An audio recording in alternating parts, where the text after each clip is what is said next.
தாம்பரம் அடுத்த திருவஞ்சேரி வெகு விமர்சையாக நடைபெற்ற சமத்துவ பொங்கல் விழா ஜாதி மத வேறுபாடுகளை கடந்து அனைத்து தரப்பு மக்களும் ஒன்றிணைந்து பொங்கல் வைத்து பொங்கலோ பொங்கல் என உற்சாகமாக முழங்கினர். வண்ண கோலங்கள், உரியடிப்பு போட்டிகள், வெற்றியாளர்களுக்கு பரிசு என தமிழ் பாரம்பரியமும் சகோதரத்துவமும் நிறைந்த நிகழ்வாக கொண்டாடப்பட்டது. செய்தியாளர் ரமேஷ்.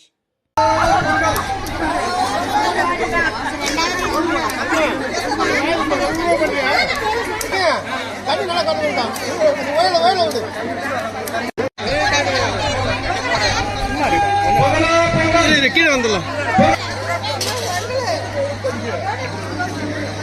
ஆக்சன் அவ்வளவுதான்.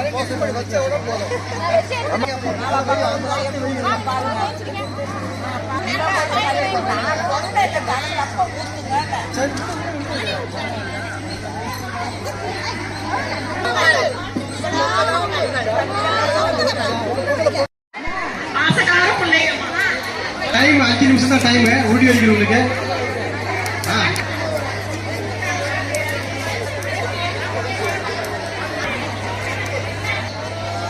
பொங்கல்